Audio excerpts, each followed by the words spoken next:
तो अब हम देखते हैं और एक क्वेश्चन पेपर और इसका सॉल्यूशन कैसे करना है।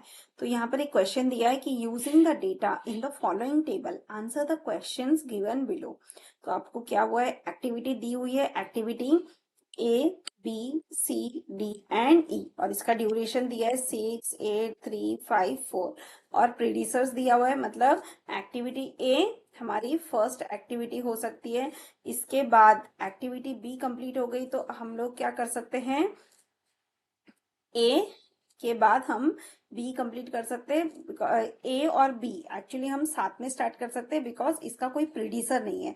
तो 1 एंड ये हो जाएगा 2, ये दोनों हमारी एक के बाद एक स्टार्ट हो जाएगी। फिर हमारा ए कंप्लीट हो गया तो हम सी कंप्लीट कर सकते हैं, तो ये मेरा थर्ड आ गया सीक्वेंस में। बी कंप्लीट हो गया तो हम डी कंप्लीट कर सकते हैं, तो ये मेरा फोर्थ हो गया सीक्वेंस में। और फिर हमारा सी डी दोनों कंप्लीट हो गया तो हम ई पे एक्टिविटी ई कर सकते हैं, तो ये मेरा फिफ्थ एक्टिविटी हो गया। ओके, तो अब ये देखते हैं कि एक्टिविटी का प्रेसिडेंस नेटवर्क कैसे बनाना है। तो इसके लिए मैंने एक एग्जांपल लिया हुआ है, ये देखिए, ये मैंने पहले बता देती हूँ आपको कि बनाया क्या है और फिर इसको बनाना कैसे वो भी बताती हूँ। हम लोग पहले स्टार्ट करेंगे, स्टार्ट करते ही हम दो एक्टिविटी पे काम कर सकते हैं साथ में, ए एंड बी। फिर हमारा ए एंड बी कंप्लीट हो गया तो ए कंप्लीट होने के बाद हम सी कर सकते हैं, बी कंप्लीट हो गया तो हम डी पे काम कर सकते हैं, और सी डी दोनों कंप्लीट हो गया तो ये देखिए, ये एरो के थ्रू बताया हुआ है, सी डी कंप्लीट हो गया तो हम एक्टिविटी ई कंप्लीट कर सकते हैं, ई हो गया तो हमें फिनिश करना है। तो अब मैं ये वैल्यूज हटा के आपको दिखाती हूँ कि ये सब बाकी जो कैलकुलेशन है वो कैसे करना है। ये देखिए, ड्यूरेशन जो है, हर एक एक्टिविटी का ड्यूरेशन यहाँ पर है 6 वीक्स, यहाँ पर है 3 वीक्स, इधर है 8 वीक्स, इधर पे 5 वीक्स एंड यहाँ पे 4 वीक्स। ये मैंने ड्यूरेशन लिख दिया। अब आपको वैल्यूज कैसे फिल करना है, तो आपको अच्छे से ध्यान से देखना है कि मैं वैल्यूज कैसे फिल कर रही हूँ। पहले स्टार्ट करते वक्त दोनों एक्टिविटीज में ड्यूरेशन हो जाएगा 0। ओके, फिर यहाँ पर फिर ये वाली एक्टिविटी भी 0 से स्टार्ट होगी, ये भी 0 से स्टार्ट हो जाएगी। फिर इस एक्टिविटी को 6 वीक्स लगेगा, मतलब ये कंप्लीट होगी 6 में और ये कंप्लीट हो जाएगी 8। उसके बाद हम ये इस एक्टिविटी को वीक 6 में स्टार्ट कर सकते हैं और 3 वीक्स मतलब वीक नंबर 9 में ये कंप्लीट हो जाएगा। इस एक्टिविटी को हम, ये 8 पे खत्म हुई तो हम एक्टिविटी डी 8 पे स्टार्ट कर सकते हैं एंड 8 + 5 हो जाएगा 13, तो ये 13 वीक में ये एक्टिविटी खत्म हो जाएगी। अब हमें क्या करना है, ई एक्टिविटी ई को स्टार्ट करना है, बट ई के लिए हमें सी डी दोनों भी कंप्लीट होना चाहिए। तो हम एक्टिविटी ई को वीक नंबर 13 में स्टार्ट कर सकते हैं और ये 17 में कंप्लीट हो जाएगा। मतलब total duration of the project कितना हो जाएगा, 17 वीक्स। अब हम बैकवर्ड पास करते हैं, तो बैकवर्ड पास में क्या होगा, हम ये प्रोजेक्ट मेरा ये जो एक्टिविटी है वो मेरा 17 पे खत्म होगा, मतलब इसे मुझे 13 पे स्टार्ट करना है। अब मैं ये 13 यहाँ भी लिख देती हूँ और ये 13 इधर भी लिख देती हूँ। अब क्या करना है, अगर ये नीचे वाला लाइन देखिए, अगर एक्टिविटी डी मुझे 13 पे खत्म करनी है तो इसको स्टार्ट करना है 8 पे। फिर इसकी जो प्रीवियस एक्टिविटी है वो मुझे 8 पे खत्म करना है, मतलब इसको मुझे 0 पे स्टार्ट करना है। अब 13 वीक एक्टिविटी सी, इसका हम कैसे करेंगे, अगर ये मुझे 13 पे खत्म करना है तो इसको मुझे स्टार्ट कितने पे करना है, 7। ओके, सो 7 पे स्टार्ट करेंगे, सॉरी, इसको स्टार्ट करना है मुझे 10 पे। ये 7 नहीं आएगा, ये आ जाएगा 10। ड्यूरेशन है 3 वीक्स तो इसको मुझे 10 पे स्टार्ट करना है ताकि ये एक्टिविटी 13 वीक्स पे खत्म हो जाए। अब इस एक्टिविटी को मैं 10 पे एंड कर सकती हूँ, इसका मतलब इसे मैं 4 पे स्टार्ट कर सकती हूँ। तो अब क्या हो गया, मेरा फॉरवर्ड और बैकवर्ड पास दोनों कंप्लीट हो गया। अब मुझे फाइंड आउट करना है फ्लोट। तो फ्लोट के लिए क्या है, ये दोनों वैल्यूज को सब्ट्रैक्ट करना है। जैसे earliest start has 0, latest start है 4, so 4 minus 0, this is 4, 0 minus 0, this is 0, 4, 10 minus 6, this is 4, ये 8 माइनस 8 हो जाएगा 0, 13 माइनस 13 हो जाएगा 0। तो अब आपको पूछा है कि इस प्रोजेक्ट में क्रिटिकल पाथ कौन सा है। तो जहां पर भी आपका फ्लोट है 0 वो आपका क्रिटिकल पाथ है। तो इस प्रोजेक्ट में क्रिटिकल पाथ है बी डी ई, बिकॉज यहाँ पर फ्लोट कितना है 0 0 और 0। तो मेरा क्रिटिकल पाथ हो जाता है बी फिर डी ई। और प्रोजेक्ट का ड्यूरेशन कितना है 17 वीक्स का ड्यूरेशन है और क्रिटिकल पाथ है बी डी ई। इसके अलावा देखते हैं और कौन से क्वेश्चन पूछे गए। ये देखिए पहला है, आपको पूछा गया है कि आपको प्रोजेक्ट का पर्ट बनाना है। पर्ट बनाने के बाद इस प्रोजेक्ट की टोटल ड्यूरेशन कैलकुलेट करना है। कैलकुलेट द अर्लीस्ट लेटेस्ट वो सब हमने कर लिया and identify the critical path. Okay, so सारे क्वेश्चन के आंसर हो गए, जैसे what's the duration of the project that is 17 days and identify the critical path that is BDE। Now next question देखते हैं, define the activity, discuss 3 approaches to identify the activity. So activity must have clearly defined start and end points, must have resource requirement that can forecast these assumed to be constant throughout the project. That means what is our requirement, resources and all that should be constant, must have a duration, must have a forecast for duration, then maybe dependent on other activities. So it's an activity. Now identifying activities in a project, there are different approaches. एक तो हम क्या कर सकते हैं, work based कर सकते हैं। जैसे प्रोजेक्ट लिया, इसमें हमने एनालाइज, डिजाइन एंड बिल्ड किया। फिर डिजाइन के अंदर आ जाएगा data design, process design, physical design.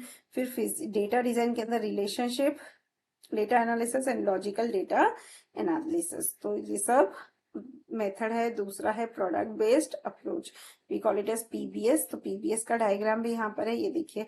हमें पीबीएस मेथड भी यूज कर सकते हैं। हम प्रोजेक्ट में कौन से आर्टिफैक्ट्स है, फिर आर्टिफैक्ट्स को हम डिवाइड कर सकते हैं, जैसे requirement, analysis, design, implementation and test. फिर इसको हम फर्दर डिवाइड कर सकते हैं। तो ये प्रोडक्ट बेस्ड अप्रोच है। Third approach is hybrid. Hybrid में क्या है, हम वर्क बेस्ड और प्रोडक्ट बेस्ड, ये दोनों की जो गुड क्वालिटीज है उसको लेके एक हाइब्रिड अप्रोच बनाते हैं। तो इनिशियली जो प्रोजेक्ट में हम पहले इसको वर्क में डिवाइड करते हैं, जैसे install system, software component, user manual, training course. फिर उसके अंदर हम इसके प्रोडक्ट्स आइडेंटिफाई करते हैं। तो ये भी एक मेथड है। फिर नेक्स्ट क्वेश्चन है, ये बहुत इंपॉर्टेंट है। सपोज फॉर रिस्क नेमली, ये देखिए मैं इसको थोड़ा सा जूम कर देती हूँ। Suppose four risks, namely R1, R2, R3 and R4 have been identified and assigned probabilities of occurrence. इसका क्या है, 0.1, 2, 3 and 4 respectively. The likely damage due to 4 risks are 50,000, 1,70,000 and 60,000 respectively. So calculate the risk exposure of all the risk. So आपको क्या करना है, बहुत ही simple है। यहाँ पर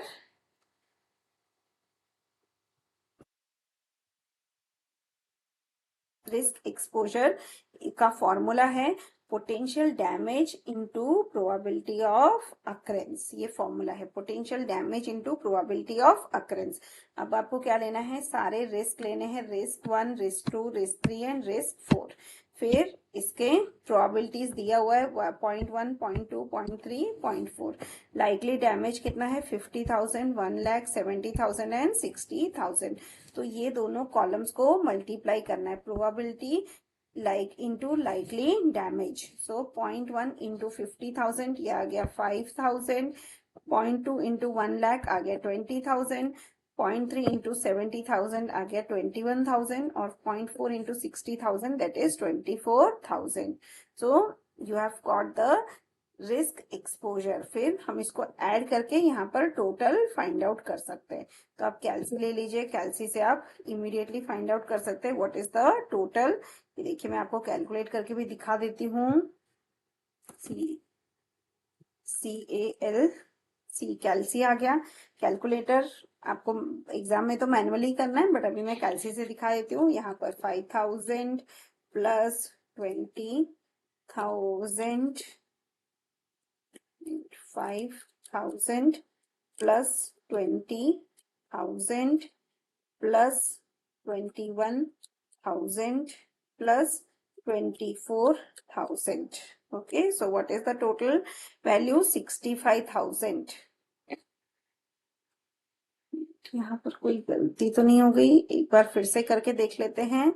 यहाँ पर मैं 3 जीरोस, ठीक है, मैं मैनुअली कर देती हूँ। यहाँ पे ये 3 जीरोस तो एज इट इज आ जाएंगे, फिर तो ये आ जाएगा 1 कैरी और ये 0 अगेन, बिकॉज ये 10,000 हो जाता है, और ये 2 4 6 7 means total risk exposure is 70,000. Then next question is define risk and discuss ways of dealing with them. तो risk क्या है? Risk is basically a something that may happen in future. So it's a event that has not happened. It may happen in future, and because of their adverse consequences, we have to assume that what are the different types of event that may happen in future and what is the impact of those events on our project. So negative impact is basically our risk. Now, what are the categories of risk? So we have to identify that actors relate to all those involved in the project, including both developers, users, managers. So risk could be high staff turnover leads to information of importance to the project being lost. Second is technology risk, where our technology which we are using to implement our project, that may change, it may not be appropriate later. Structure means this include management procedure risk, that the group who need to carry out a particular project task are not informed of this because they are not part of the project communication network. Then comes the task. Task means the work to be carried out. Then say sometimes what happens, sometimes the work is underestimated and it may take more time than what is estimated. Then comes the proactive approach. So the proactive approach try to anticipate the possible risk that the project is susceptible to. After identifying the possible risk, action are taken to eliminate the risks. Reactive approach, it means take no action until an unfavorable event occurs. Once the unfavorable event occurs, these approaches try to contain the adverse effects associated with the risk and take steps to prevent future occurrence of the same risk. So now we'll go to next question. Explain the process of scheduling scheduling resources. So process of scheduling resources में क्या है? Activity schedule. Activity schedule means indicating start and completion date of each activity. Then resource schedule मतलब starting and ending date of each resource. Cost schedule means showing the accumulative expenditure. Then resource allocation, identify the resources needed for each activity and create a resource requirement list. Then identify the resource type, मतलब कौन से type का resource हमें चाहिए वो भी identify करना पड़ेगा. फिर allocate the resource types to activities and examine the resource diagram. So basically we can create this kind of histogram. इसमें क्या है, वीक 1 में हमें 2 एनालिस्ट की जरूरत है, वीक 2 में हमें 3 एनालिस्ट चाहिए, वीक 3 में 2, वीक 4 में 4 एनालिस्ट लगेंगे, वीक 5 में 2, वीक 6 में 5 एनालिस्ट एंड वीक 7 में 3. तो अगर हमारा रिक्वायरमेंट कुछ इस तरह का है तो हम रिसोर्सेस का क्या है, अनइवन रिक्वायरमेंट है, तो हम क्या कर सकते हैं, रिसोर्स स्मूथनिंग कर सकते हैं.